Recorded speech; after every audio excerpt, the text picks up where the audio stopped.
Professor Naval Kishore Chaudhary, मैं एक बात की तरफ आपका ध्यान आकृष्ट करना चाहूंगा कि जिस तरीके से प्रधानमंत्री औरंगाबाद गए, गया गए, जमुई गए, नवादा गए, हर जगह चले गए प्रधानमंत्री। सवाल ये उठता है कि हमारा सर्वे भी कह रहा है कि पहले चरण में एनडीए की जीत हो रही है। पहले चरण में एनडीए की जीत का मतलब है कि हिंदुस्तानी आवाम मोर्चा को इकलौती सीट मिली है गया, उसमें अगर हिंदुस्तानी आवाम मोर्चा जीतती है मतलब जीतन राम मांझी की जीत हो गई और उनका एनडीए में आना सफल हो गया। जहां तक चिराग पासवान का सवाल है, तो चिराग पासवान ने बिल्कुल नए प्रयोग किए हैं। एक खुद को रिपीट किया है, दूसरा वीणा देवी को रिपीट किया है, बाकी उन्होंने 3 नए उम्मीदवार उतारे हैं। अब नए उम्मीदवार में जमुई से भी नए उम्मीदवार हैं, उनके बहनों ही अरुण भारती हैं। क्या अरुण भारती की जीत का मतलब यह निकाला जा सकता है कि एलजेपी भी पिछले चुनाव की तरह 5 की 5 सीटें जीत जाएगी? एलजेपी की जीत 5 की 5 सीटों पर संभव है, जहां तक सवाल है। क्योंकि मेरा ओपिनियन पोल जो है, जो सर्वे है, उसमें भी दिखाया जा रहा है कि खगड़िया भी एक दूसरा सीट है जो कि मिला है चिराग पासवान को। तो खगड़िया में भी चिराग पासवान हारते हुए दिखाई नहीं पड़ रहे हैं। जहां तक वैशाली का सवाल है, हमारा ओपिनियन पोल दिखा रहा है कि वैशाली में चिराग पासवान हार सकते हैं। इसका मतलब चिराग पासवान इस बार 5 से 4 पर पहुंच जाएंगे। ये पर पहले फेज में एनडीए कहीं पर हारती हुई दिखाई नहीं पड़ रही है। क्या कहना चाहेंगे आप? आपका सर्वे रिपोर्ट सच के करीब है, ऐसा मुझे लगता है।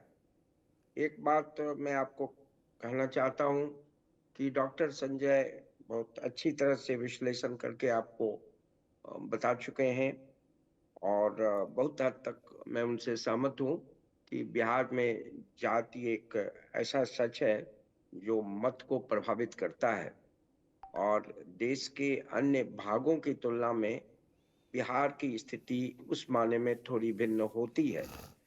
लेकिन राष्ट्रीय चुनाव के संदर्भ में मैं मानता हूं कि जात की प्राथमिकता आज आपको कम करने की जरूरत है। बिहार का वोटर भी आज नेशनल कॉन्टेक्स्ट में वोटिंग कर रहा है और पहले भी किया है। जब बड़े सवाल आते हैं देश के सामने तो देखेगा कि बिहार में जात से ऊपर होकर के भी वोटिंग होती रही है। यह दूसरी बात है कि जेपी मूवमेंट जैसी स्थिति आज नहीं है और हम इसकी तुलना 77 से नहीं कर सकते हैं जब जाति पात एकदम करीब करीब मत की दृष्टि से गौन हो गई थी। ले आज वैसी स्थिति हम नहीं है, दोनों कंपैरेबल नहीं है। फिर भी मैं कहूंगा कि आज आम जनता के सामने राष्ट्रीय सवाल बहुत ही प्रखर रूप में आ रहे हैं। उसका 2 कारण है। जिस तरह से ध्रुवीकरण हुआ है देश में मतों का धर्म के आधार पर और नेशनल इश्यूज के सवाल पर, उसका और तीसरा है जिस तरह से एग्रेसिव कैंपेनिंग हो रही है एनडीए की तरफ से। प्राइम मिनिस्टर को आपने देखा कि फर्स्ट फेज के जितने भी कॉन्स्टिट्यूंसी में उन्होंने यहाँ से स्टार्ट किया और बहुत एग्रेसिव ढंग से स्टार्ट किया है। और मीडिया का भी देखिएगा, रिपोर्ट के अलावे भी जो पूरा माहौल बना हुआ है देश के संदर्भ में, लोग एक तरह से मान चुके हैं कि एनडीए की बड़ी जीत होने वाली है।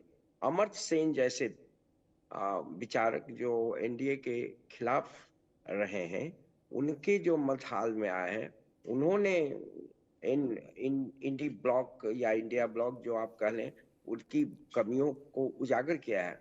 उन्होंने कहा कि उनमें एकता नहीं है, कॉमन प्रोग्राम नहीं है, कॉमन मिनिमम प्रोग्राम नहीं है। और तीसरी बात, जो मुद्दे उठने चाहिए थे वे मुद्दे वो उठा नहीं पाए, शिक्षा और स्वास्थ्य का मुद्दा।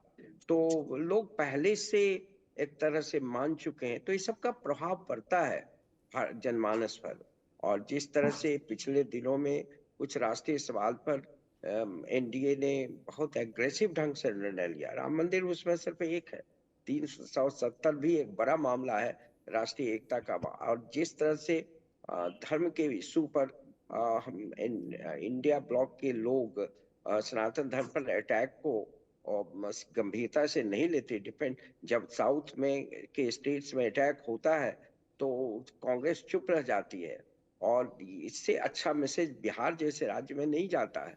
और जो न्यूट्रल वोटर्स थे, जो एनडीए के नहीं थे, वो भी उसके पक्ष में जाते दिख रहे हैं।